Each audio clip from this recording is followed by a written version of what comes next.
Amin, amin. Jangan duduk dulu sebentar. Kenapa?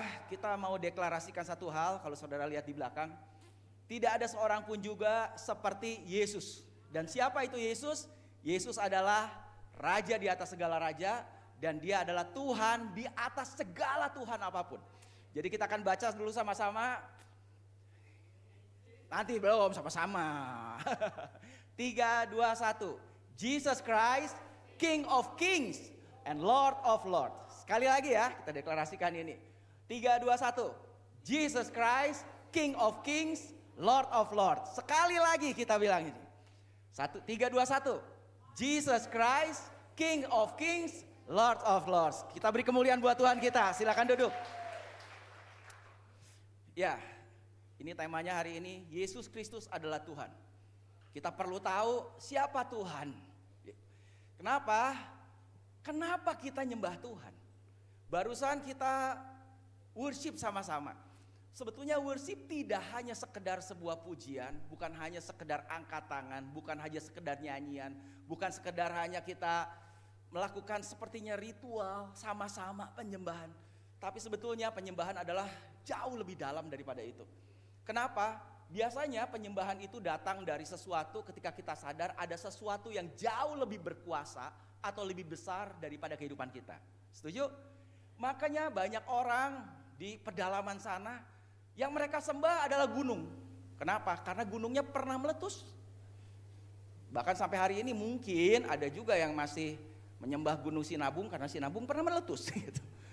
Jadi mereka merasa ada sesuatu kekuatan yang lebih besar daripada kehidupannya. Ada orang menyembah pohon besar karena dia lihat ada kekuatan besar di situ.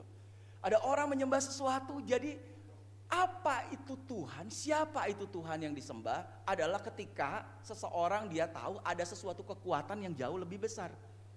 Nah, hari ini kita hadir di tempat ini, kita kumpul sama-sama di sini, kita melakukan penyembahan, dan yang perlu kita tahu siapa Tuhan yang kita sembah. Siapa sebetulnya Tuhan yang sedang kita sembah ini? Kenapa? Ini hari ini saya mau bukakan semua. Supaya saudara sadar betul-betul bahwa kita sedang menyembah Tuhan kita. Nah, satu quotes dulu.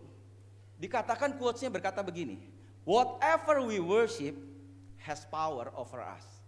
Apapun juga, siapapun juga yang kita sembah, itu punya kuasa atas hidup kita. Kenapa? Sekali lagi, karena apa yang kita sembah, kita menganggap bahwa dia punya sesuatu kekuatan yang jauh lebih besar dari hidup kita. Betul?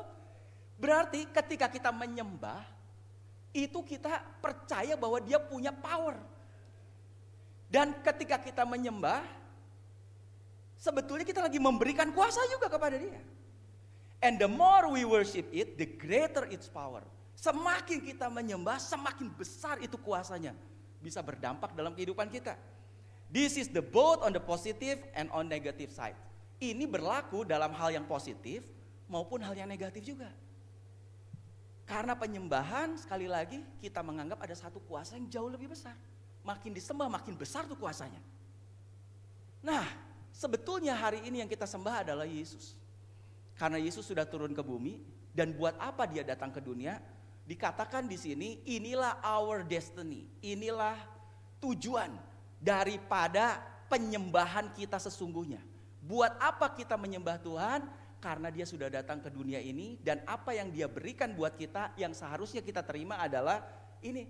Yesus berkata, I have come that they may have life.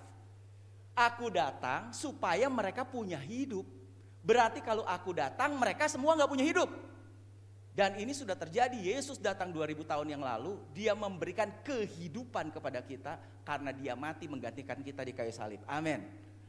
Dan Yesus katakan dia memberikan kehidupan bukan hanya kehidupan yang biasa atau abal-abal. Karena dikatakan lagi di situ, and that they may have it, and that they may have life more abundantly. Dan mereka mempunyai kehidupannya di dalam segala kelimpahan. Jadi inilah destiny yang Tuhan mau. Ketika kita nyembah Tuhan, sebelum kita menyembah dia udah kasih tahu dulu. Kalau kamu nyembah aku, tujuannya buat apa aku datang ke dunia? Aku akan berikan kepada kamu kehidupan dan kehidupan di dalam segala kelimpahan. Dan karena itu ketika kita menyembah Dia, harusnya kita terima apa yang memang Tuhan sediakan dalam hidup kita. Yaitu kehidupan dan kehidupan dalam segala kelimpahan. Tapi kenyataannya saya perhatikan banyak orang Kristen dan bahkan orang percaya kok tidak terima apa yang Yesus janjikan untuk hidup di dalam segala kelimpahan. Karena ternyata Yohanes 10 ayat 10 ini adalah bagian B-nya. Karena ternyata di bagian A-nya, nah itu sebelum Yesus ngomong kayak begini, ada ayat di atasnya bilang, di situ ada bicara tentang the thief, ada pencuri. Siapa pencuri? Iblis. Pencuri tidak akan pernah datang selain dia akan datang hanya untuk mencuri, membunuh, dan membinasakan. Tapi setelah itu baru Yesus bilang, I have come. Tapi aku datang untuk memberikan kehidupan dalam segala kelimpahan. Dari sini kita mengerti bahwa kenapa banyak orang percaya bahkan tidak hidup di dalam segala kelimpahan. Karena ada pencuri yang kadang mencuri apa yang seharusnya kita terima. Jadi sebetulnya di dalam kehidupan ini, di dunia ini, ada dua kekuatan besar. Yaitu Yesus sendiri dan ada si pencuri yaitu setan. Yang berusaha untuk mencuri, membunuh dan membinasakan. Nah, hari ini kita perlu ngerti siapa si pencuri ini. Dari mana dia ada, dari mana dia datang. Apakah Tuhan yang menciptakan setan? Saya mau bahas di sini, ini ada kalimat keren. Revealing the mystery of the origin of evil in the universe. Dari mana setan itu bisa ada di alam semesta? Asalnya dari mana dia? Dan dari sini juga nanti akan menjawab, who rules the world? Siapa yang menguasai dunia hari ini? Apakah Tuhan atau setan? Nah, bicara tentang asal muasalnya setan, gitu. Inilah yang kita perlu jawab, gitu. How, why, and when did Satan fall from the heaven? Kapan, mengapa, dan kenapa? Gitu. Alasannya apa? Dan kapan itu terjadi? Nah, selama ini yang saya tahu, kapan sih setan jatuh? Gitu. Sebetulnya setan itu adalah seorang malaikat, bukan orang ya, malaikat. Kita orang, dia bukan gitu. Setan itu adalah malaikat yang namanya Lucifer. Dan yang saya tahu ceritanya, karena papa saya gembala sidang, jadi saya tahu the origin of setan pertama kali diceritain dari papa saya. Papa saya ceritain, dan kemudian saya dengar juga dari guru sekolah minggu. Dari guru sekolah minggu, kalau tanya papa dapat dari mana? Ya tahu dari pendetanya juga gitu. Jadi ini yang rata-rata kita tahu gitu. Kalau saya mau dengar dari saudara, pasti saudara juga mungkin ceritanya seperti inilah gitu. Kalau saya tanya saudara, menurut saudara gimana sih cerita setan itu? Dari mana ceritanya? Ya ceritanya bahwa pada mulanya adalah Tuhan menciptakan malaikat yang namanya Lucifer. Lucifer adalah salah satu dari 3 malaikat penghulu di surga. Mikael, Gabriel, Lucifer. Makanya gak heran masing-masing dikasih kekuasaan sepertiga paling enggak anak buahnya lah gitu. Dan kemudian dia satu kali iri kepada Tuhan dan akhirnya dia berontak kepada Tuhan dan dia membawa serta sepertiga anak buahnya. Makanya sepertiga malaikat di surga dibawa untuk berontak kepada Tuhan. Dan kemudian berhasil? Gagal. Dan karena gagal akhirnya Lucifer dibuang ke bumi. Dan setelah Lucifer dibuang ke bumi, karena Lucifer adalah malaikat bagian pujian penyembahan. Sekali lagi penyembahan satu yang penting sekali. Pujian penyembahan. Makanya kemudian Tuhan, kan udah gak ada lagi yang pujian penyembahan di surga. Sepertiga malaikat udah ditarik sama Lucifer dibuang ke bumi. Akhirnya Tuhan menciptakan manusia untuk menggantikan Lucifer untuk memuji dan menyembah Tuhan. Itu cerita versi yang dari kecil saya dengar. Saudara pernah dengar cerita ini? Tapi saya lihat ada yang bengong. Oh nggak tahu apa, nggak apa-apa saya ceritain. Ada yang nggak pernah dengar juga. Nah, yang saya dengar versinya adalah begitu. Jadi ya Lucifer itu jatuh dalam dosa segala, akhirnya dibuang ke bumi dan kemudian nggak ada yang puja menyembahan. Tuhan ciptakan akhirnya Adam dan Hawa, manusia, untuk menggantikan Lucifer untuk menyembah. Kemudian ditempatkan di Taman Eden, dan akhirnya setelah itu iblis menggoda Hawa dan Hawa jatuh dalam dosa. Ceritanya begitu. Tapi dari cerita ini ada banyak hal yang cukup membingungkan dan sulit dijelaskan. Beberapa pertanyaan yang membingungkan. Contoh misalnya begini. Kebanyakan. Kalau Lucifer adalah malaikat dan ada di surga, kenapa dia bisa berbuat dosa di surga? Bukankah surga adalah tempat yang kudus? Bahkan sampai hari ini, saudara setuju gak? Surga tempat yang kudus, tidak ada dosa. Kalau Lucifer ada di surga, dia malaikat, dan dia bisa berbuat dosa, dari mana timbul dosa? Berarti surga gak kudus-kudus amat dong kalau gitu. Kalau bisa ada dosa timbul di surga. Itu satu pertanyaan. Bahkan pertanyaan saya, dan saya pernah tanya, gak bisa dijawab. Satu pendeta dia malah cuma jawab apa gitu, ya itu di luar dari pikiran kita lah. Gak mungkin itu, gak bisa kita jelaskan katanya. Tapi buat saya gini, kok gak logik ya. Sampai saya menemukan sebuah teori baru, kalau boleh dibilang begitulah, dari sebuah buku yang diajarkan oleh Andrew Wommack. Dan ini buku betul-betul buat saya mengubahkan kehidupan saya. Jadi saya mau kita buang dulu teori lama yang kita tahu. Dah, kita buang dulu. Nah, saya mau ceritain sebuah teori baru. Saudara boleh setuju, boleh gak setuju sih. Tapi kalau saudara setuju, saya sudah lakukan itu, kehidupan begitu berubah. Betul. Karena ada banyak hal yang wow gitu, kalau bisa ngerti hal ini. Nah, teorinya begini. Tadi ditanya, mungkinkah dosa timbul di surga? Tidak mungkin kalau menurut saya. Kenapa? Karena surga itu tempat yang kudus, jadi gak mungkin ada dosa di surga. Ada pertanyaan lagi dari teori yang pertama. Kalau Lucifer adalah ciptaan, ini misalnya Mike ini. Mike adalah ciptaan, saya yang ciptakan. Masa sih ciptaan begitu berani melawan sang pencipta? Bahkan secara logik aja dia bawa 1/3 dari malaikat. Kan masih ada 2/3 kan? Gak perlu lawan Tuhan, lawan malaikat aja udah gak bisa menang. Dia cuma bawa 1/3. Tapi kenapa dia begitu berani melawan Tuhan? Jadi kalau tadi ceritanya kayak begitu, nah itu udah gak masuk akal lagi. Simpan dulu ya semua cerita, nanti saya jelasin satu-satu. Yang ketiga pertanyaan, kalau Adam diciptakan sebagai pengganti Lucifer, karena Lucifer adalah malaikat bagian pujian penyembahan, menurut saya itu terlalu pelecehan buat kita manusia. Kenapa? Karena kita diciptakan segambar dan serupa dengan Tuhan. Sedangkan malaikat itu adalah ciptaan hanya roh. Sedangkan kita diciptakan dengan tubuh, jiwa, dan roh. Bahkan ketika penciptaan dikatakan di situ Tuhan memberikan rohnya kepada Adam, menghembuskan deruah, roh. Makanya ada nafas kehidupan dan roh kehidupan di dalam manusia yang tidak ada di dalam setan, yang tidak ada dalam Lucifer. Jadi kalau Tuhan menciptakan manusia hanya untuk substitute terhadap Lucifer, menurut saya itu terlalu rendah. Terus yang menarik lagi, satu lagi pertanyaannya begini.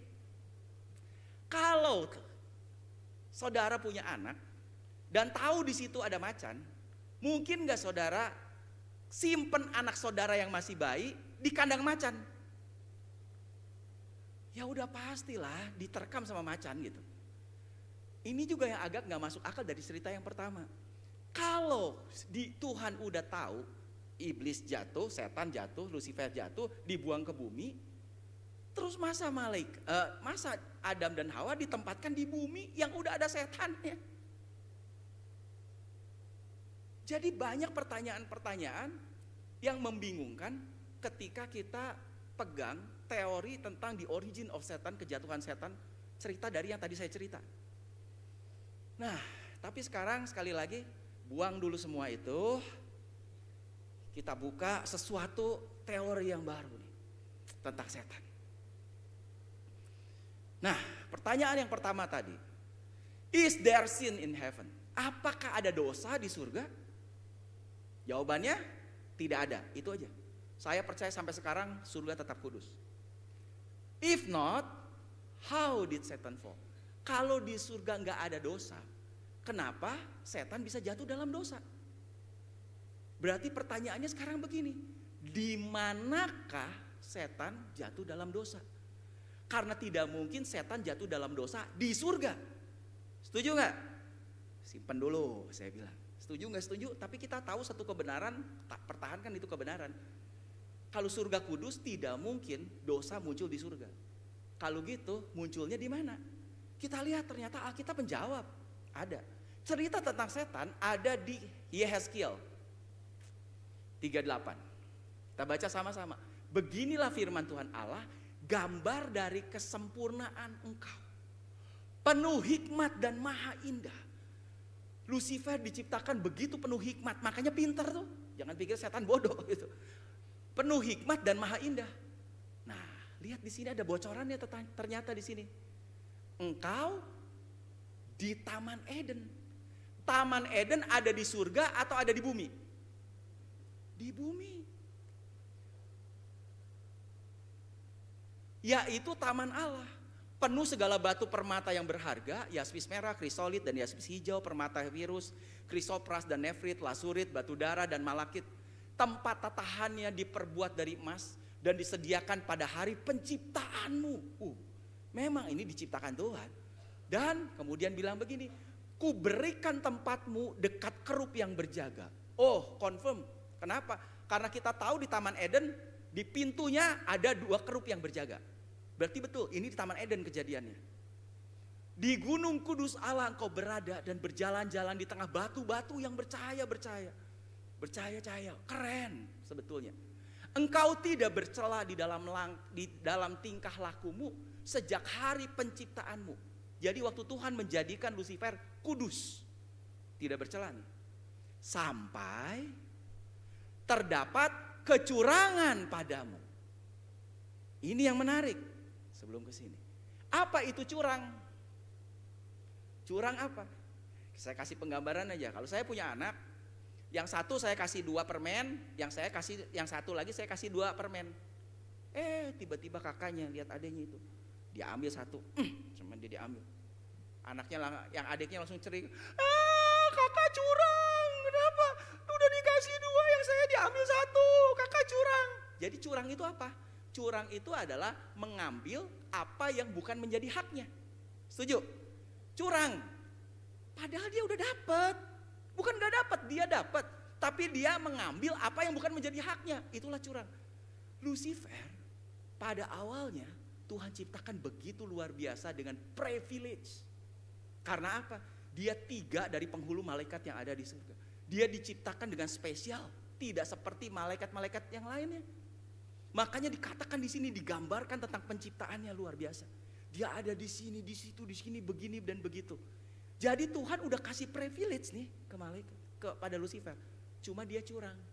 Curang berarti sekali lagi ngambil apa yang tidak menjadi haknya. Dan gimana dia lakukan kecurangan itu? Dibilang di sini, dengan dagangmu yang besar. Dagang bahasa Inggrisnya adalah trade. Jadi dia lakukan itu dengan cara tukar atau tawarkan sesuatu. Dan itulah yang terjadi kepada Hawa. Dia tawarkan sesuatu kepada Hawa dan dia tukar, trade. Apa yang tidak menjadi haknya sekarang menjadi haknya dia. Dia ambil. Itulah, dan dari situ dibilang engkau penuh dengan kekerasan, makanya setan penuh violence, kekerasan, dan engkau berbuat dosa. Nah, jadi pertanyaan pertama sudah terjawab. Apakah setan jatuh dalam dosa di surga? Tidak. Karena ternyata setan jatuh dalam dosa di Taman Eden. Nah, pertanyaan berikutnya, coba saudara jawab nih. Saya mau ajak hari ini kita lebih berpikir lah gitu. When did Satan fall, before creation or after? Kalau begitu, kapan setan itu jatuh dalam dosa? Sebelum penciptaan atau setelah penciptaan? Mikir dulu. Makanya otaknya dibawa kalau ke gereja. Kapan setan jatuh dalam dosa? Sebelum penciptaan atau setelah penciptaan? Tadi dia ada di mana? Simple aja dong jawabannya. Satan was in Eden. Berarti penciptaan dulu. Baru setan jatuh dalam dosa. Teori yang sebelumnya bilang setan jatuh dalam dosa dulu, baru Tuhan ciptakan Adam. Nah, saya jelasin lagi. Semoga jangan bingung nih, saya pelan-pelan nih. Tapi ini firman Tuhan dibilangnya begini. Setan itu ada di Eden. Nah, kalau begitu Eden udah ada. Tapi pertanyaan berikutnya adalah kenapa setan bisa ada di Eden? Nah, lanjut lagi. Why did Satan think he could defeat God? Ini pertanyaan yang kedua dulu saya mau jawab. Kenapa setan bisa berpikir bahwa dia bisa ngalahin Tuhan padahal dia adalah penciptanya? Gimana ini si Mike bisa mikir bahwa dia bisa ngalahin saya yang menciptakan Mike ini? Kan ini cuma ciptaan nih. Nah, ini jawabannya. Lihat. Ada satu ayat di Mazmur dikatakan begini. Langit itu langit kepunyaan Tuhan. Dan bumi itu telah diberikannya kepada anak-anak manusia. Bahasa Inggrisnya lebih keren. The heaven. The heaven berarti cuma satu, itulah surga. The heaven, even the heavens, bahkan semua langit. Tempat Pluto, tempat Milky Way, tempat alam semesta, tempat jagat raya. Itu punya siapa? Punya Tuhan. Yang berkuasa di surga dan di seluruh langit siapa? Tuhan. Tapi lihat lagi. But, kecepatan. The earth has been given to the children of man. Tapi buat apa dunia diciptakan dan kepada siapa dunia ini diberikan? Dunia diberikan kepada manusia untuk berkuasa di situ. Ini menurut ayatnya. Jadi cuma ada dua di seluruh alam semesta dan jagat raya. Surga dan alam semesta di bawah kekuasaan Tuhan. Tapi bumi di bawah kekuasaan manusia. Karena Tuhan udah kasih ke manusia. Nah, kalau gitu kenapa Lucifer setan bisa ada di Taman Eden, bisa ada di bumi? Ayatnya bilang begini. Bukankah mereka semua adalah roh-roh yang melayani, yang diutus untuk melayani mereka yang harus memperoleh keselamatan? Siapa itu angels? Siapa itu? Dikatakan di sini angels are only servant spirit. Malaikat itu cuma roh yang melayani, pelayan. Pelayan dari siapa? Sent, yang diutus to care for people who will inherit salvation. Dia itu diutus untuk jagain, untuk nolongin orang-orang yang sudah ditentukan untuk terima keselamatan. Memang ini karena udah bicara tentang di Ibrani. Tapi dari sini kita punya penggambaran. Jadi kenapa setan bisa ada di Taman Eden? Jadi sekarang gimana ceritanya? Nah, kita mulai satukan ini semua puzzle. Tuhan ciptakan Taman Eden untuk manusia. Betul? Dan dia ciptakan manusia tinggal di Taman Eden. Dan kemudian dia perintahkan Lucifer sebagai malaikat untuk melayani manusia di Taman Eden. Tangkap sampai sini? Itulah ceritanya. Satu bagian dulu. Jadi waktu itu Lucifer belum berbuat dosa. Belum. Karena apa? Dunia sudah ada, Tuhan ciptakan Adam. Segambar dan serupa dengan Tuhan untuk berkuasa atas dunia dan Taman Eden. Dia berikan kuasanya. Dan Lucifer itu ada di Taman Eden karena untuk melayani manusia. Tapi sekarang kenapa Lucifer bisa berbuat dosa di Taman Eden? Ini bukan di surga. Karena dia iri. Jadi kalimat irinya betul sama. Cuma dia bukan iri ke Tuhan. Tidak mungkin Mike iri sama saya. Saya yang buat Mike ini. Dan Mike ini tahu saya gak mungkin dilawan. Tapi sekarang kenapa setan bisa punya pemikiran bahwa dia bisa lawan? Karena sekarang dia curangi, dia iri sama manusia karena dia lihat kenapa manusia diciptakan segambar dan serupa dengan Tuhan dan kenapa manusia diberikan kuasa atas dunia. Sedangkan setan cuma seorang pelayan, cuman malaikat pelayan. Dan dari situ tadi dibilang dia lakukan kecurangan dengan cara trade. Tukar apa yang tidak menjadi miliknya. Dia tawarkan sesuatu, dia ambil yang tidak menjadi haknya. Dia tawarkan ke manusia, kamu mau jadi seperti Allah. Padahal dia yang pengen. Kalau kamu mau jadi seperti Allah, makan ini buah. Nanti kamu akan jadi seperti Allah. Oh iya, kata Hawa. Oh begitu? Ditipu. Padahal dengan dia makan, sebetulnya worshipnya manusia berubah sekarang. Tadinya manusia menyembah Tuhan. Worship adalah ketika kita percaya pada apa yang dikatakan. Sekarang manusia menjadi tidak percaya lagi pada apa yang Tuhan ngomong. Sekarang manusia percaya kepada apa yang setan ngomong. Berarti dia sedang memberikan penyembahannya kepada setan. Dan dia memberikan itu berarti dia memberikan kuasa kepada setan. Dan hasilnya itulah yang terjadi. Dan tahu dari mana sekarang setan punya kuasa? Waktu Yesus dicobai setan, setan udah begitu kurang ajar loh. Kenapa? Ini ciptaan loh, itu Tuhannya. Tapi dia berani gitu, liatin. Papelong-pelong, bahasa apa itu? Berani begini. Karena apa? Sekarang setan merasa dia punya kuasa yang sama loh. Dan lihat nih, kurang ajarnya. Dari perkataan setan kita bisa baca apa yang ada dalam pikiran dia nih. Dan kondisinya dia seperti apa. Kata iblis kepadanya, kepada Yesus nih setelah papelong-pelong itu. Segala kuasa itu serta kemuliaannya akan kuberikan kepadamu. Dan Yesus tidak menyanggah. Kalimat berikutnya, sebab dia kasih tahu nih. Semuanya itu telah diserahkan kepadaku. Dan aku memberikannya kepada siapa saja yang kukendaki, kata setan. Jadi jika engkau menyembah aku, lihat worship. Jika engkau menyembah aku, seluruhnya ini akan menjadi milikmu. Sekarang saudara lihat. Pertanyaan saya adalah begini. Segala kuasa itu serta kemuliaannya. Oke, kita katakan dulu segala kuasa dan kemuliaan. Sekali lagi, segala kuasa dan kemuliaan. Supaya nancep, karena nanti ini ada poin ini ada di belakang nanti, menarik. Segala kuasa dan kemuliaan akan diberikan kepadaku, sebab semuanya itu telah diserahkan kepadaku. Pertanyaannya, siapa yang kasih setan kuasa dan kemuliaan? Tuhan? Tidak. Betul. Siapa yang kasih? Manusia. Karena manusia punya kuasa. Karena di seluruh alam semesta dan jagat raya sebetulnya cuma ada dua kuasa. Tadi di awal.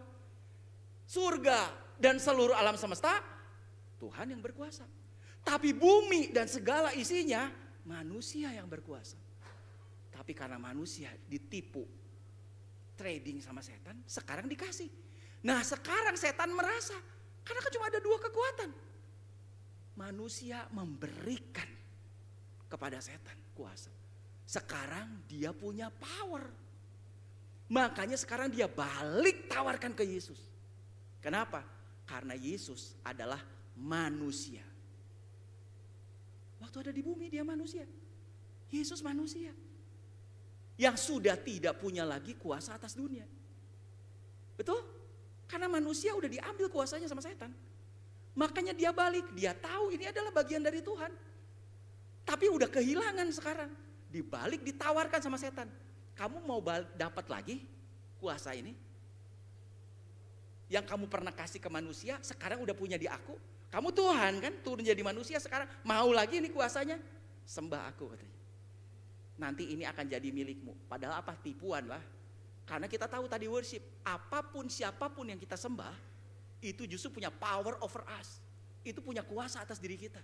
Kalau Yesus lakukan ini, kebalik. Bukan dia dapat kuasa, justru dia memberikan kuasa yang lebih. Nah, sampai sini dulu. Tetapi Yesus berkata kepadanya, ada tertulis, engkau harus menyembah Tuhan Allahmu, dan hanya kepada dia sajalah engkau berbakti. Jadi sebetulnya, what really happened sih? Apa yang sebetulnya terjadi di Taman Eden tuh? Apa yang sesungguhnya terjadi? Nah, kita lihat. bahwa pada mulanya Tuhan memberikan kuasa itu kepada Adam dan Hawa. Tahu dari ayatnya, firman Tuhan, baiklah kita menjadikan manusia menurut gambar dan rupa kita. Buat apa manusia diciptakan? Sama image-nya, segambar dan serupa dengan Tuhan, supaya mereka berkuasa. Lihat lagi, itu yang Tuhan mau. Berkuasa di mana? Atas ikan di laut, atas laut. Dan burung-burung di udara, atas udara. Dan atas ternak, ternak ada di mana? Di darat. Jadi manusia itu berkuasa di bumi itu betul-betul. Karena di mana? Di laut, di udara, dan di darat. Dan atas seluruh bumi. Dan atas segala binatang melata yang merayap di bumi. Itulah yang Tuhan kasih ke manusia. Power. Untuk berkuasa atas seluruh dunia. Dan lihat lagi siapa sih sebetulnya manusia nih. Saya mau balikin di origin of man. Kita tuh sebenarnya siapa? Saudara harus ngerti siapa manusia itu. Sehingga engkau mengingatnya. Dan anak manusia sehingga engkau memperhatikannya. Dan engkau telah membuatnya hampir sama dengan Elohim. Saya ambil dari Indonesia Modern Bible. Ini lebih tajam. Dan telah memahkotainya dengan kemuliaan dan kehormatan. Engkau membuatnya berkuasa. Lihat, tadi saya ajak kita sama-sama katakan apa?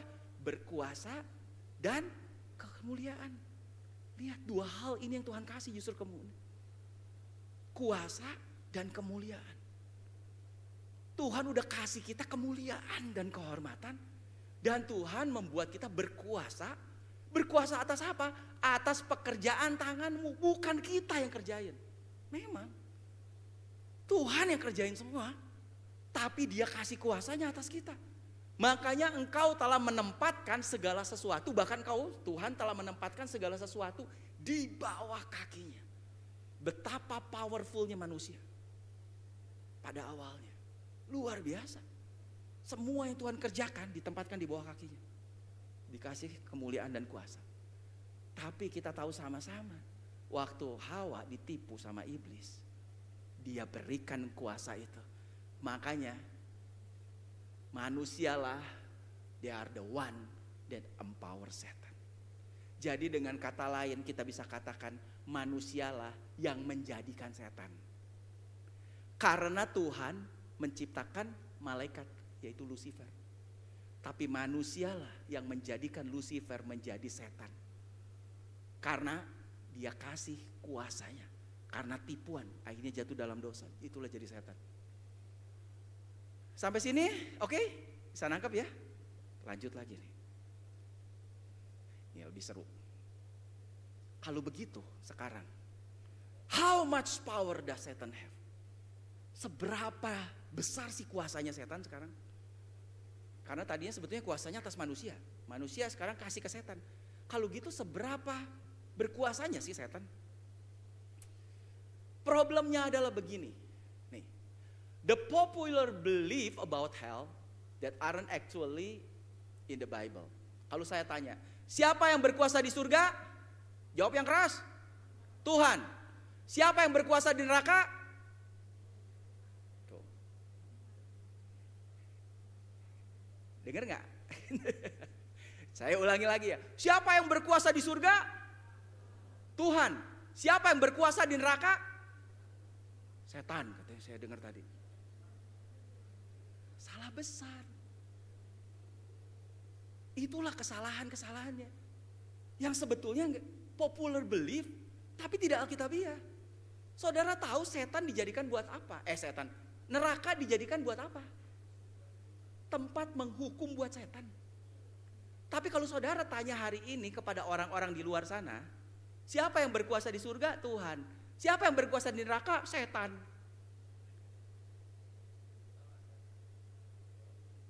Itu kurang ajar, bukan kurang ajar ya.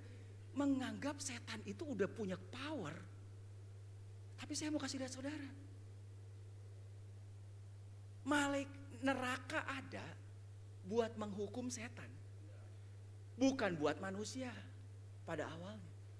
Tapi sekali lagi setan tuh penuh tipuan. Bahkan manusia aja tadi tertipu. Seolah-olah yang berkuasa di neraka adalah setan. Kenapa bisa begitu? Karena setan pinter sekali dalam marketing. Dia berpromosi begitu rupa. Sampai dia bilang apa? Padahal nanti dia akan ada di neraka untuk dihukum. Tapi koar-koarnya kepada orang-orang dia bilang bahwa aku yang berkuasa. Nah itu lagi. Lanjut lagi sih. Tapi padahal kenyataannya.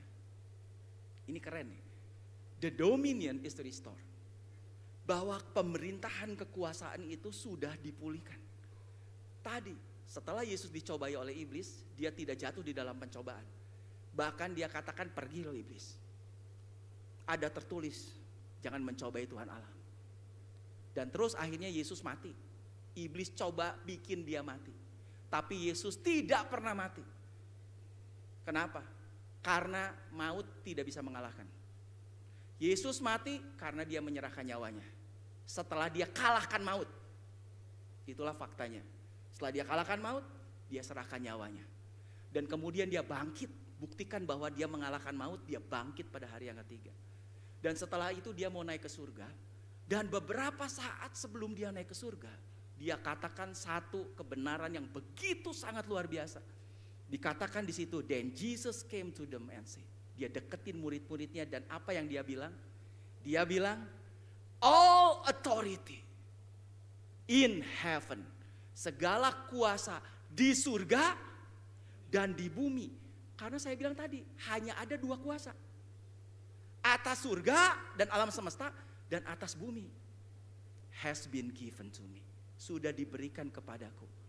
Tapi kalimat ini sebetulnya sedang menunjukkan bahwa Yesus Kristus adalah Tuhan. Kenapa? Karena tadi dibilang, siapa yang punya otoritas di surga? Tuhan, cuma Tuhan. Siapa yang punya otoritas di bumi? Manusia. Jadi Yesus adalah manusia sekaligus dia adalah Tuhan. Karena kita hari ini tidak bisa bilang segala kuasa di surga dan di bumi sudah diberikan kepada kita. Tidak. Hari ini kita hanya bilang segala kuasa di bumi sudah diberikan kepada kita. Amin. Ayat ini sedang menunjukkan ketuhanan Yesus. Karena Yesus deketin muridnya, dia deklarasikan. Segala kuasa di surga dan di bumi sudah diberikan kepadaku. Berarti you are the Lord. Engkau Tuhan karena punya kuasa di surga juga. Sebaliknya kita manusia, dengan ayat ini saudara perlu tahu bahwa apa? Sekarang kuasa atas dunia sudah bukan dipegang oleh setan lagi. Karena Yesus sudah bilang, udah ada di punya Yesus sekarang. Dan Yesus sekarang di mana? Buat setiap orang yang percaya, kita undang Yesus masuk dalam hidup kita. Berarti bagi kita manusia, the dominion over earth itu has restored. Sudah dipulihkan lagi sesuai dengan pada awalnya.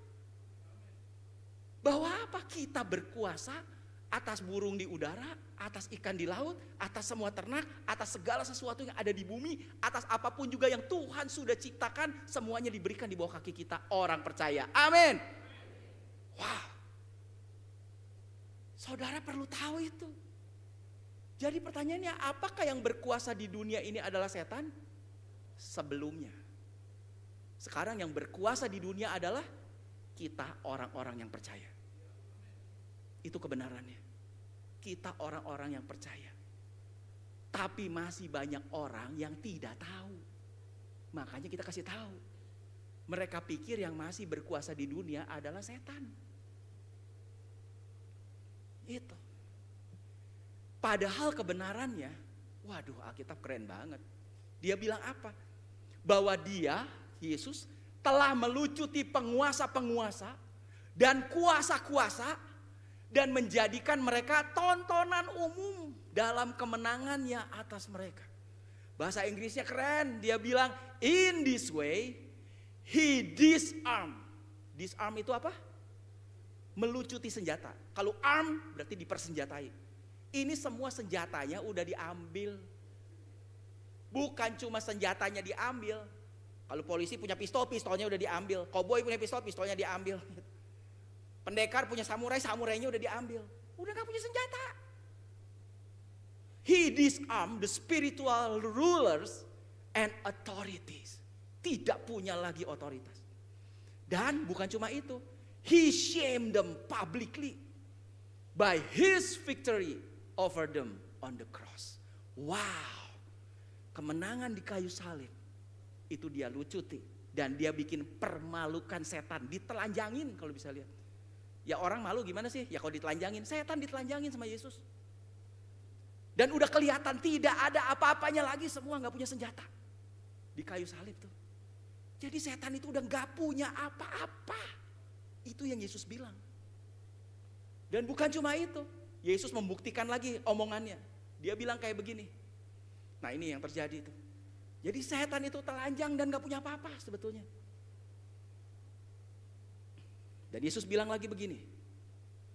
Aku tidak akan membicarakan banyak hal lagi gitu, dengan kamu. Karena penguasa dunia ini sedang datang. Tapi ia tidak berarti apapun bagiku. Ya, Yesus bilang gitu. Di terjemahan bahasa Indonesia yang lain dibilang apa? Ia tidak berkuasa sedikit pun atas diriku. Gak usah ngomongin, gak ada kuasanya lagi udah. Setan itu udah gak berkuasa. Itu yang Yesus lagi mau kasih tahu kita. Nah, bahkan kalau saudaramu tahu bahwa setan itu only appears in the Bible about 12 times. Cuma 12 kali doang muncul di Alkitab. Karena Alkitab bukan cerita tentang setan. Dia cuman cameo, cuman apa? Pemeran yang cuma numpang lewat. Sebetulnya cuma 12 kali doang. Ditulis di Alkitab. And his most famous appearance in the Old Testament. Paling terkenal, paling hebatnya, ya munculnya di Perjanjian Lama. Kalau di Perjanjian Baru, nanti kita akan baca. Cuman muncul di situ. Dan nama setan gak pernah dibilang juga. Jadi saudara perlu tahu siapa itu setan sih. Dan saudara perlu tahu, yang lebih tahu lagi adalah betapa bahwa God gave you authority. Sebagai kita orang percaya. Tuhan udah kasih otoritas atas dunia lagi terhadap kita orang percaya. Yang begitu powerful. Otoritasnya Tuhan udah kasih buat kita. Nah, dan inilah sebuah bukti. Ini cerita dari kejadian Yesus. Perhatikan baik-baik, ini penting banget nih. Yesus cuma kasih sampel pada awalnya 12 orang. Karena dia belum mati, dia belum bangkit, dan Roh Kudus belum dicurahkan. Jadi dia cuma kasih sampel 12 orang muridnya. Yesus panggil 12 orang muridnya ini. Lalu ia memberikan kepada mereka kekuatan dan kuasa. Lihat, mereka dikasih kekuatan dan kuasa. Untuk mengusir semua roh jahat dan untuk menyembuhkan penyakit. Lihat baik-baik. 12 murid sama Yesus dikasih power and authority. Buat apa? Seberapa hebat ini power and authority-nya? Ayatnya bilang di sini, to cast out all demons and to heal all diseases. Untuk bisa mengusir semua setan dan bisa menyembuhkan semua penyakit. Katakan bersama saya, semua. Karena ini penting. Baca Alkitab bukan sekedar lewat. Karena terkadang ada satu kata aja dan itulah kata kuncinya. Cuma 3 huruf di sini. Kata kuncinya adalah all. Jadi power dan authority yang Yesus kasih, ini baru contoh 12 murid karena waktu itu Yesus masih hidup. Roh Kudus belum dicurahkan. Dia bisa kasih rohnya. Kuasa, power and authority-nya bisa ngusir all, semua setan, menyembuhkan semua penyakit. Dan Yesus juga udah buktikan, semua setan ketemu dia pergi, semua penyakit ketemu dia sembuh. Oh, dan kemudian Yesus bilang gini, dah sekarang kamu pergi, udah dikasih nih kuasanya. Kamu pergi dan beritakanlah kerajaan surga sudah dekat. Akhir zaman nih. Terus Yesus bilang apa? Sembuhkanlah orang sakit, bangkitkanlah orang mati, tahirkanlah orang kusta, usirlah setan-setan. Siapa yang nyembuhin, siapa yang ngusir? Kamu. Kenapa? Kan aku udah kasih kuasa dan otoritasnya atas kamu. Jadi hari ini kalau kita berdoa, usir setan, bukan Tuhan tolong usir setannya. Loh, kuasanya ada di mana? Tuhan tolong sembuhkan anakmu ini. Kasihan banget dia Tuhan. Aku gak tega lihatnya Tuhan. Tolong Tuhan sembuhkan. Itu udah kurang tepat. Karena apa? Kuasanya sudah diberikan. Dan kuasa itu buat apa? Ngusir semua setan, nyembuhin semua penyakit. Makanya Tuhan bilang, usir setan, sembuhkan yang sakit. Siapa? Kamu. Kan kuasanya udah dikasih, katanya. Sampai di sini. Dan kemudian murid-muridnya pergi dan lakuin. Dan hasilnya apa? Dilaporkan juga di Alkitab. Dan mereka mengusir banyak setan. Wih, banyak. Keren. Dan mengoleskan banyak orang sakit dengan minyak. Dan menyembuhkan mereka. It works. It works. Terbukti. Terbukti. Bahwa kuasanya bisa ngusir setan, bisa nyembuhin orang sakit. Banyak. Banyak. Tapi satu poin. Ada gak setan yang gak bisa diusir? Ada gak sakit yang gak sembuh? Ada gak? Hah? Ada gak? Banyak. Orang sakit, banyak setan diusir, banyak orang sakit sembuh.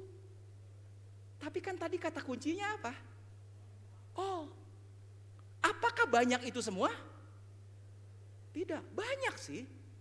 Tapi kok gak semua ya? Dan apakah semua bisa diusir? Ternyata enggak. Tahu dari mana? Ya kitab lagi lah kita baca. Kemudian diam-diam nih murid-murid datang. Murid-murid Yesus datang. Dan ketika mereka sendirian dengan dia, jadi diam-diam, kenapa?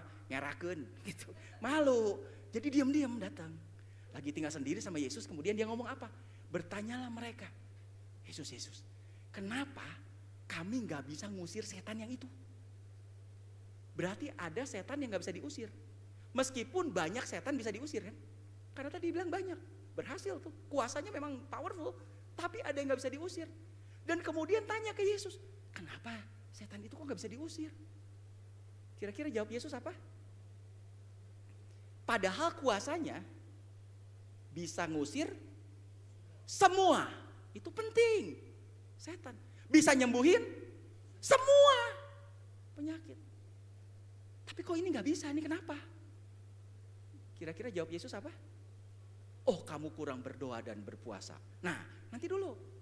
Sebelum ke situ ternyata ada ayat di atasnya. Nah, jawab Yesus simpel aja. Ini ayat 19, ayat 20-nya. Ia berkata kepada mereka, karena kamu kurang percaya.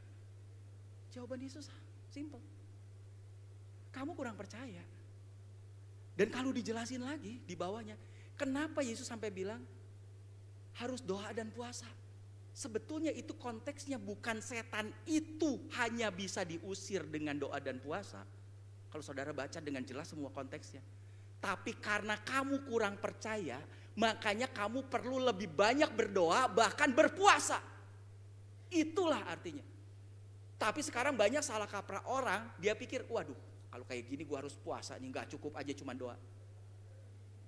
Sebetulnya bukan itu. Doa dan puasa membuat orang menjadi lebih percaya. Kenapa? Karena dengan puasa itu kita menaklukkan seluruh sensis, seluruh kedagingan kita kepada roh. Sekarang ini orang muslim lagi puasa nih. Orang puasa bisa tiba-tiba, duh lapar kenapa? Bau jengkol sih. Ini semur jengkol ya. Jadi lapar. Sebetulnya masalah apa? Indra kan? Tapi kemudian dia bilang apa? Oh enggak, tapi kan saya lagi puasa kan. Jadi dia bisa apa? Overcome.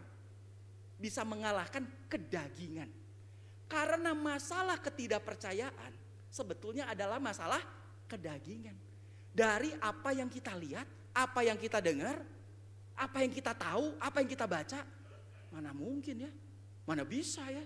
Itu semua dari sini inderanya. Makanya Tuhan bilang, Kamu untuk bisa lebih percaya, kamu perlu puasa deh. Itu yang sebetulnya Yesus bilang. Tapi balik lagi lah ke konteks kita hari ini. Konteksnya apa? Tadi kuasanya sebetulnya bisa ngusir semua setan dan menyembuhkan semua penyakit. Tapi faktanya ada setan yang gak bisa diusir, ada penyakit yang tidak sembuh. Pertanyaannya adalah siapa yang salah? Apakah kuasanya? Sama sekali bukan. Dan waktu ditanya ke Yesus, muridnya tanya, kenapa sih Yesus? Kamu kurang percaya. Itu aja simpel. Berarti yang harus dinaikkan dalam kita adalah percaya kita. Percaya itulah yang namanya iman bahasa rohani. Iman. Seberapa kamu percaya? Dan bicara iman, itulah bicara worship. Apa yang kamu sedang sembah? Percaya, kepercayaan kita. Kita orang percaya, kita orang beriman, kita nyembah Yesus. Bicara tentang itu. Dan semakin kita entertain itu, semakin the power itu bigger dalam kita. Jadi kan cuma ada dua kekuatan, saya balik lagi. Kalau saudara lebih percaya pada Tuhan, kuasa itu akan semakin besar dalam hidup saudara seperti itu. Tapi sebaliknya, ketika saudara tidak percaya Tuhan, berarti saudara lagi percaya setan dong. Kayak Hawa lah sepertinya begitu.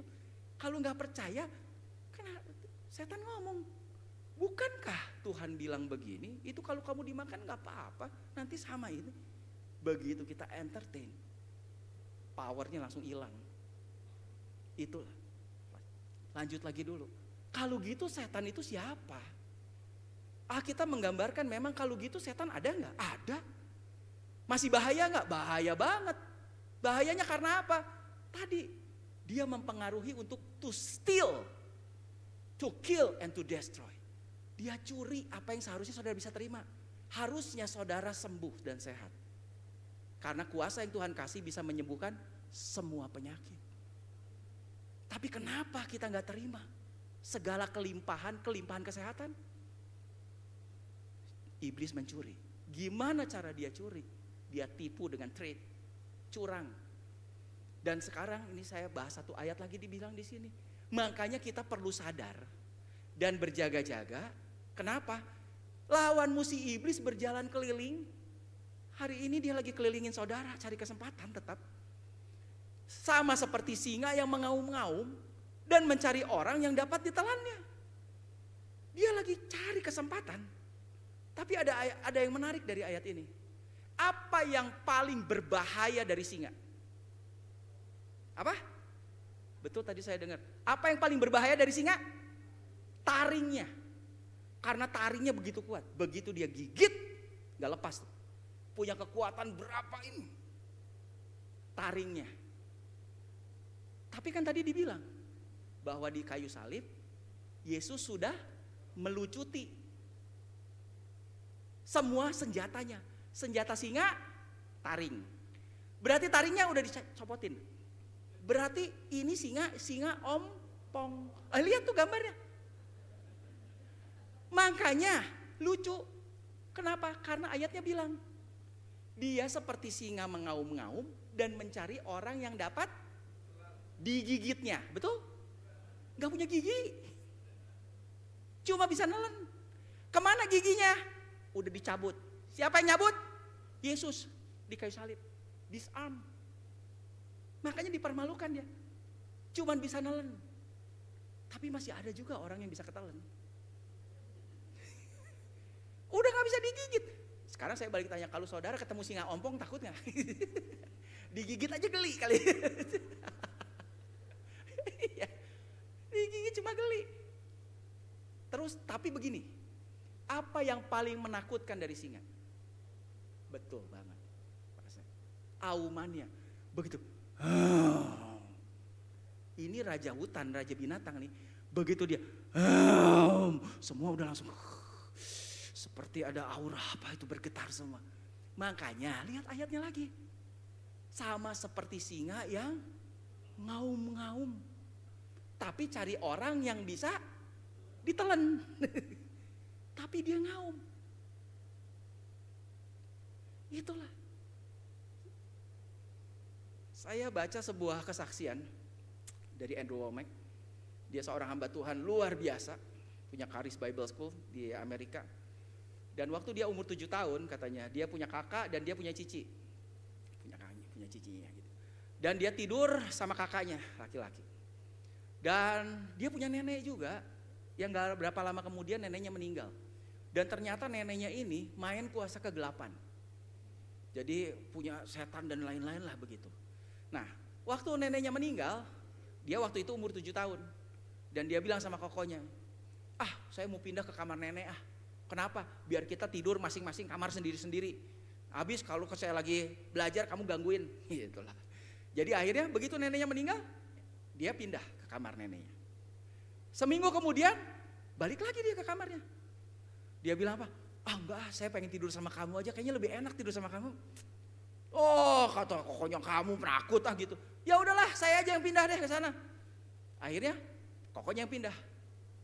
Seminggu kemudian kokonya balik juga. Saya pikir saya juga tidur sama kamu aja deh. Kayaknya kita lebih seneng lah bareng-bareng ya. Iya, udah gak apa-apa, sama-sama kita tidur ya. Iya, udah tidur sekamar ya terus. Dah tidur sekamar. Tanpa ngomong apa-apa, mereka tidur lagi sekamar. Gitu. Sampai akhirnya cicinya menikah keluar kota, tinggalnya di luar kota, pergi, otomatis ada kamar kosong satu, akhirnya mereka split. Masing-masing kamar sendiri-sendiri. Nah, satu ketika cicinya itu udah punya anak, datang ke kota itu. Jadi waktu datang ke kota itu, 2 anak kecil ini nggak mau ngalah, nggak mau. Jadi tinggal di mana tuh nih cicinya? Udah tidur aja di kamar nenek, kan kamar kosong kan? Ya udah. Dan itu udah punya bayi. Dia cerita di situ. Setiap kali dia masuk baru 1 langkah di depan pintu, nangis bayinya. Setelah itu apa? Dibawa keluar lagi, berhenti, ditidurin. Udah tidur nih, masuk lagi, nangis lagi. Keluar, tidur lagi. Masuk lagi, nangis lagi. Akhirnya dia bilang, kenapa nih bayi? Akhirnya 2 anak cowok ini baru buka-bukaan cerita. Kejadian waktu mereka umur 7 tahun. Dia cerita, emang kamu waktu itu seminggu di sana, kenapa kamu pindah bareng lagi? Iya katanya, itu kan di kamar nenek, itu kan ada foto nenek besar. Itu malam-malam itu foto bisa terbang. Bisa terbang.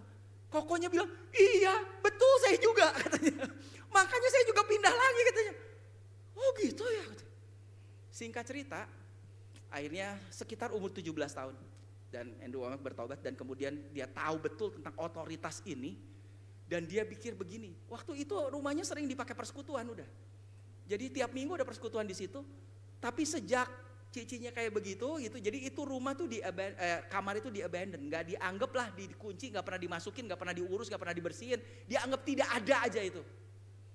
Tapi sekarang dia mulai berpikir, kalau sekarang saya yang punya rumah ini dan saya punya otoritas atas setan, seharusnya saya beresin ini rumah, itu kamar. Kenapa? Itu kamar ada di rumah saya. Akhirnya dia ambil keputusan, oke, saya mau usir tuh setan. Dan hari itu dia masuk ke ruangan itu. Sekali dia masuk katanya, waduh itu langsung aura kuasa kegelapannya kuat, bulu kuduk berdiri semua. Dan saya bilang gini, saya harus mulai dari mana ya? Seandainya saya bisa lihat ya, ini saya bisa tangking nih. Saya bisa usir, cuman kan gak kelihatan, tapi kerasa gak enak. Akhirnya dia tutup pintu, keluar lagi. Dan kemudian dia berdoa di situ depan pintu katanya. Dia cuma bilang gini, Tuhan, cobalah izinkan saya bisa lihat lah kata dia. Saya pengen lihat itu setannya segede apa, seserem apa, taringnya segede apa, cakarnya seserem apa, supaya saya bisa tangking sekalian katanya. Soklah saya pengen lihat lah Tuhan, kasih saya lihat lah itu. Sok saya mau lawan. Terus Tuhan bilang apa? Andrew, seandainya ya kamu tahu sebesar apa itu setan katanya. Kamu tahu gak katanya? Sebesar apa? Sebesar semut. Ada yang takut sama semut? Tet. Like an ant full of mouth katanya. Dia jelaskan, setannya itu. Dia sebesar semut tapi penuh dengan mulut. Makanya cuma ngau-ngau, mulut besar. Jago ngomong, jago marketing. Dan sayangnya, maaf kata, siapa yang marketingin setan? Terkadang kita orang-orang Kristen juga. jadi marketing setan. Tahu nggak? Itu tuh di ruangan itu ya. Waduh, jangan coba-coba masuk loh, itu setan gila tuh. Kemarin tuh gini. Tahu nggak tuh di situ tuh. Kata temen gue di situ, setan, tahu nggak? Itu setan, ngeri banget tuh. Siapa jadi marketing setan? Semua film yang hari ini, aduh saya capek banget tuh. Coba saudara pergilah ke itu. Lebih dari setengah film yang diputar di XX1 atau di Cinepolis atau di itu CGV, semuanya film setan. Betul nggak? Saudara lihat ya sekarang iklan. Makin akhir zaman makin gila itu film setan. Betul. Kenapa? Iblis lagi mau promosiin how big is his power. Seberapa hebatnya dia. Padahal faktanya sudah tidak punya kuasa, udah dilucuti. Makanya saya cuma mau kasih tahu saudara, jangan jadi marketing setan. Saudara harus tahu itu. Khotbah hari ini saya bilang Yesus adalah Tuhan, bukan setan. Harus tahu. Gak usah ngomongin kehebatan setan, dia gak hebat. Kasih tahu aja. Gak hebat dia. Udah dilucuti, udah ditelanjangin. Itulah setan. Dan kalau gitu, tapi dia masih eksis, dia masih ada dengan tipuannya.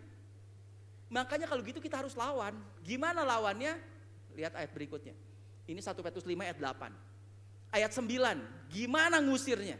Gimana caranya untuk ngelawan singa ompong ini yang cuma bisa koar-koar ngaum-ngaum. Makanya aumannya, koarannya, marketingnya di mana-mana. Film setan semua, sepertinya setan hebat. Gimana lawannya? Ayat 9. Resist him, lawan, tolak katanya. Firm in your faith. Jadi gimana lawannya? Lawanlah dia dengan iman yang teguh. Balik lagi. Kenapa setan gak bisa diusir sama murid Yesus? Kamu kurang percaya. Karena lawan setan pakai iman. Pakai percaya. Lawan dia dengan iman yang teguh. Dan ini yang menarik nih, Tuhan bukan ini. Sebab kamu tahu bahwa semua saudaramu di seluruh dunia menanggung penderitaan yang sama. Apa arti ayat ini? Artinya adalah semua orang percaya di seluruh dunia masalahnya sama. Yaitu kurang percaya. Itu kurang beriman. Termasuk siapa? Murid Yesus. Termasuk siapa? Mungkin kita juga. Semua orang di seluruh dunia problemnya sama. Kurang percaya. Seandainya percaya, seandainya. Makanya lawan dengan iman. Iman itu apa? Faith is believing. Percaya. Percaya apa? The word of God. Karena word of God begitu powerful. Makanya yang ditipu sama setan adalah dia ganti dengan word of setan. Firman Tuhan kan gak bilang begitu. Kalau kita tahu iman itu adalah percaya firman Tuhan, lebih lagi saudara yakini itu semua firman. And ini yang keren, acting upon it.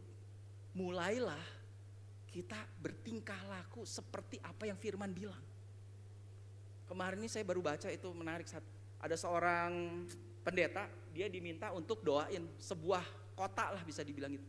Karena di kota itu udah hampir 3 tahun gak turun hujan. Hampir kayak kejadian di Elia gitu. Dan hari itu dia cerita gini, oke lah katanya. Nanti ya tanggal sekian jam 5 kita akan kumpul sama-sama di stadion, kita akan doa minta hujan.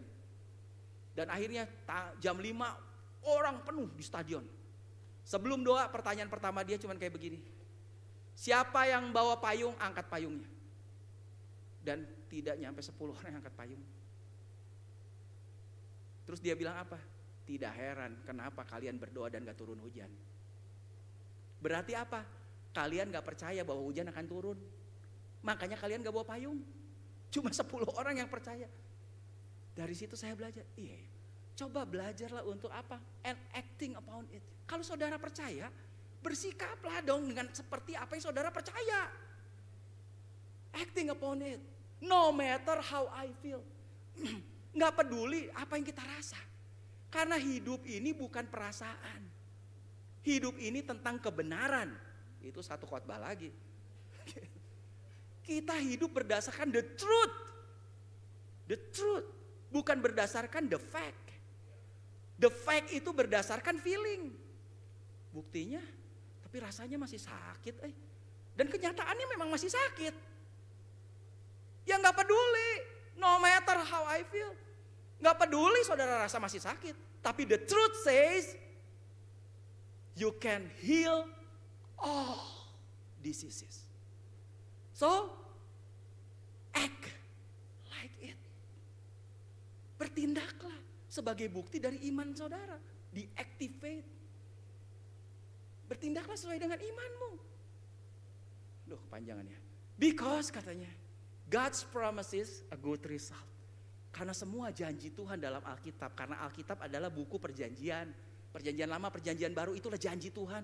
Semua janji itu hasilnya luar biasa. Good result. Sudah terjadi. Percayalah Alkitab sepenuhnya. Makanya iblis putar balik semua Alkitab itu. Untuk dia curi apa yang seharusnya saudara terima dari janji Tuhan. Diputar balik semuanya. Lawan setan, kalau Yesus pakai cara apa? It is written. Balik lagi, ada tertulis. Karena apa yang tertulis tidak bisa berubah. Itulah the truth. Jadi kesimpulan, Jesus came to destroy the works of the devil. Yesus itu datang untuk menghancurkan pekerjaan dari setan. Including sickness, poverty, and death. Termasuk semua sakit penyakit, kemiskinan, dan kematian. Kematian itu udah kalah. Kita hidup dalam segala kelimpahan.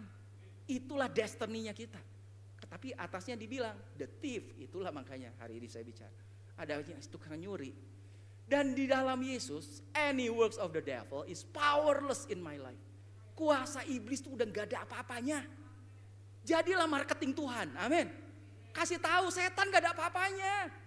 Itu aja, kuasa Tuhan lebih besar. Dan buktinya apa? Ini yang Tuhan bilang.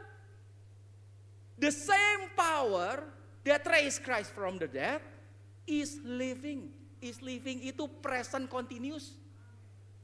Sekarang dan masih sedang terus terjadi, tinggal di dalam kita. Kuasa yang sama yang bangkitin Yesus itu tuh menurut saya kuasa terbesar di jagat raya. Yesus Tuhan mati, siapa yang bangkitin? Dan kuasa itu ada di dalam kita katanya.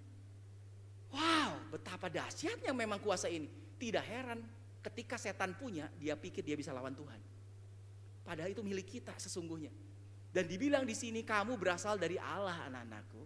Dibilang you are of God. Kita bagian dari Tuhan. Wow. Makanya tidak setuju saya kalau dibilang bahwa manusia diciptakan as a substitute, pengganti daripada Lucifer untuk nyembah Tuhan. Terlalu rendah. Kita diciptakan segambar. You are of God. Setan bukan of God. Lucifer bukan of God. Angels bukan of God.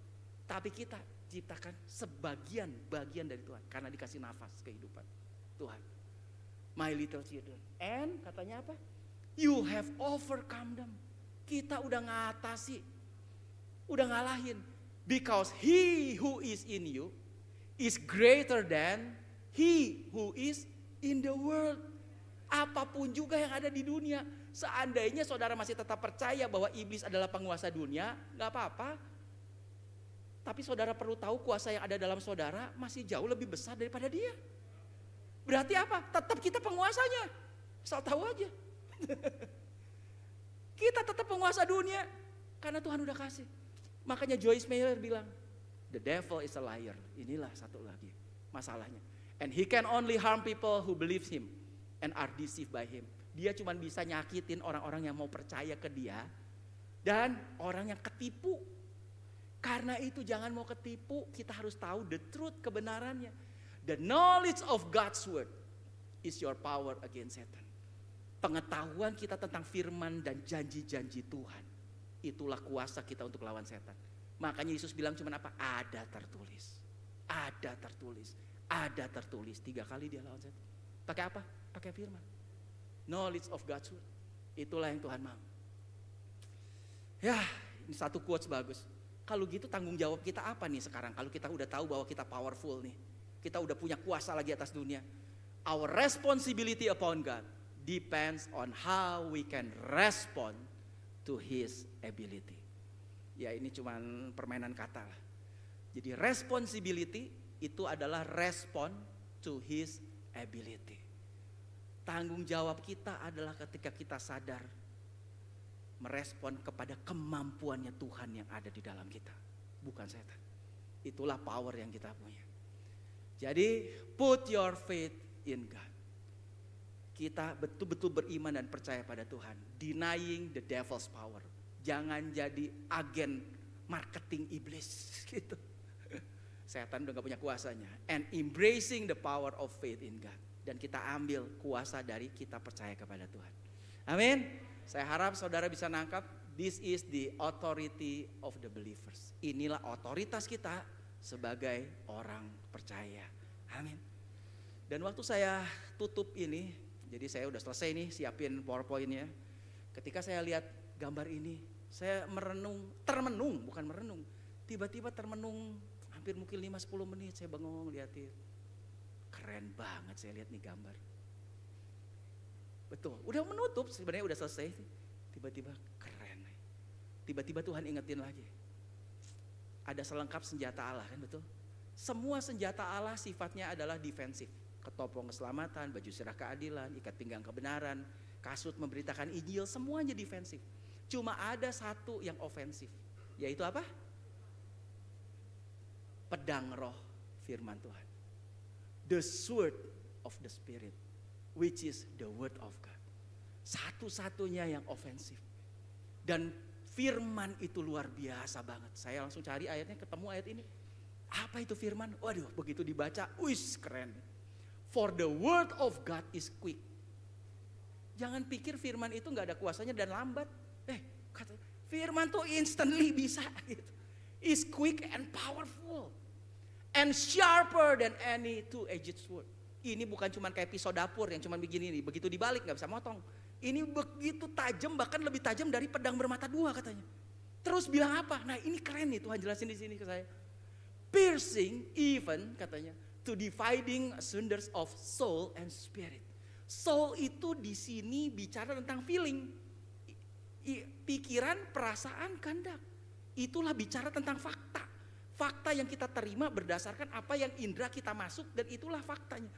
Padahal spirit bicara tentang truth, kebenarannya. Dan dari mana kita bisa pisahkan antara fakta dan kebenaran yang seharusnya kita pegang itu berdasarkan firman. Begitu tajam. Terus dia bilang lagi di sini, and the joints are narrow. Joints itu persendian dan narrows itu nerve. Sendi bisa kelihatan, tapi nerve itu nggak kelihatan. Itu dia bisa pisahin. Terus dia bilang lagi di sini, and is discernment of the thought and intents of the heart. Dia bisa pisahin apa yang jadi pikiran kita dan apa yang Tuhan bisa taruh dalam hati kita. Wow, keren banget ini. Itu dari apa semua? Firman. Semakin kita baca firman, kita bisa semakin terpisah. Percaya kepada kebenaran, the truth, terlepas dari semua fakta. Gak peduli dengan fakta. Makanya itulah fact and truth. Saya mau kita placing all our faith in God's truth. Problemnya orang adalah kurang percaya. Dan sekarang taruh seluruh kepercayaan kita pada kebenaran dari firman Tuhan. Yang mutlak, pasti. Itulah untuk lawan iblis. Dan lihat apa yang menjadi destiny kita. Untuk kita hidup dan hidup di dalam segala kelimpahan itu akan terjadi dalam hidup kita. Beri kemuliaan buat Tuhan. Mari kita berdoa. Terima kasih Bapa, kami bersyukur Tuhan. Karena kami tahu kami punya Tuhan Yesus Kristus. Yang adalah Tuhan dan Juru Selamat yang hidup. Dan sudah mengalahkan semua kuasa yang ada di dunia ini. Dan memberikan kuasa itu kepada kami. Sehingga kami tahu hari ini kami punya the authority of God's believer. Sebagai orang percaya kami punya otoritas atas dunia ini. Terima kasih Tuhan. Kuasa yang luar biasa bisa mengusir semua setan dan menyembuhkan semua penyakit telah ada dalam hidup kami. Kami bersyukur Tuhan. Dan aku sungguh berdoa firman ini jadi kekuatan dalam kehidupan kami. Kami bisa lakukan setiap firman ini Tuhan. Dan kami lihat ada perubahan dalam kehidupan kami dan sekeliling kami. Terima kasih Tuhan. Dalam nama Yesus kami berdoa. Amin. Tuhan berkati.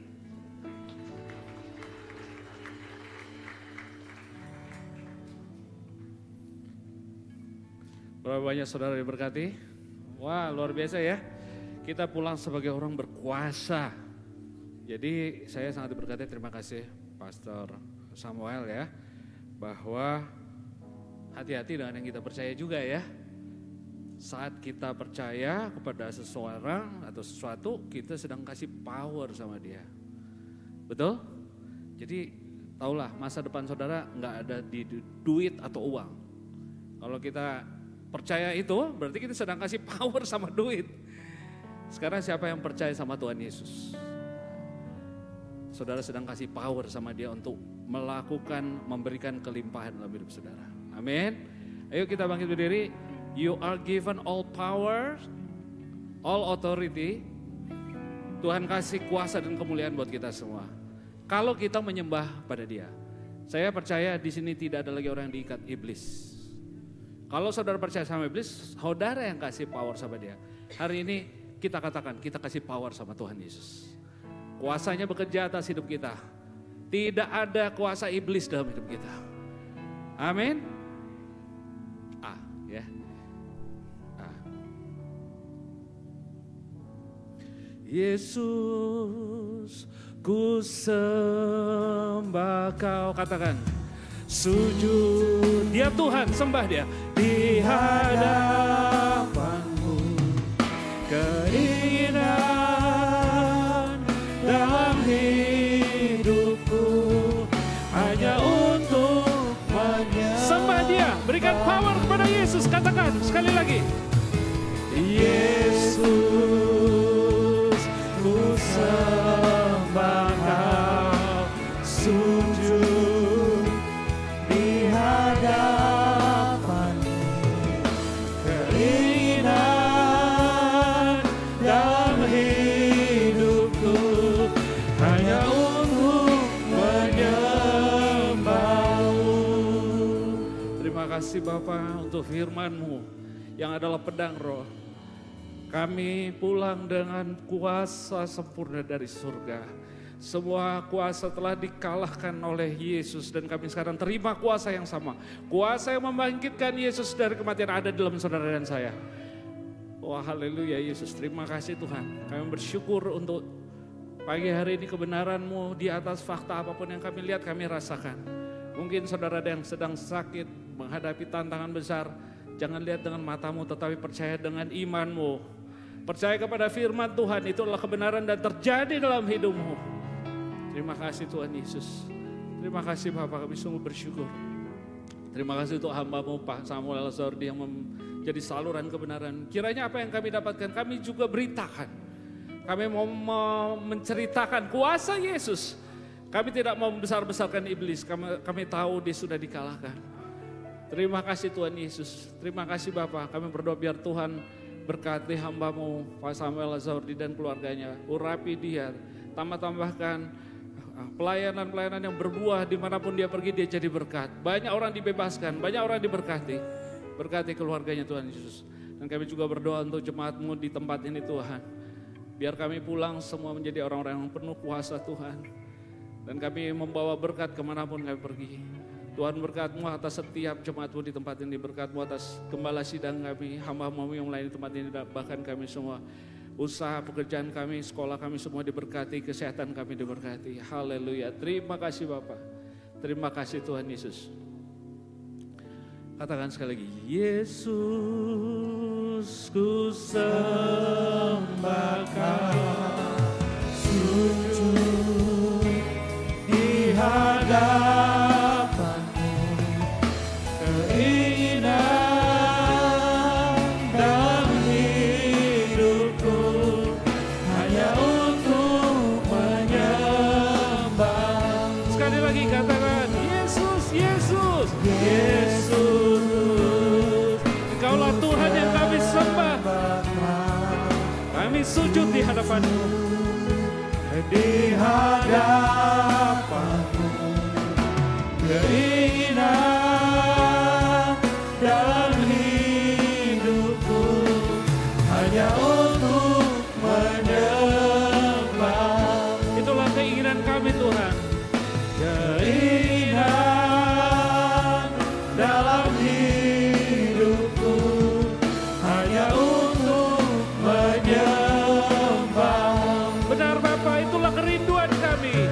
keinginan dalam hidupku hanya untuk menyembah-Mu. Haleluya, haleluya, haleluya. Kami menyembah-Mu Yesus. Terima kasih Tuhan. Cepat yang dikasih Tuhan, pulanglah dalam berkat anugerah dan kuasa Tuhan Yesus. Dia memberkati-Mu dan Dia melindungi-Mu. Dia menyadari kita semua dengan wajah-Nya dan memberikan kita anugerah, rahmat, kasih karunia yang tak terbatas.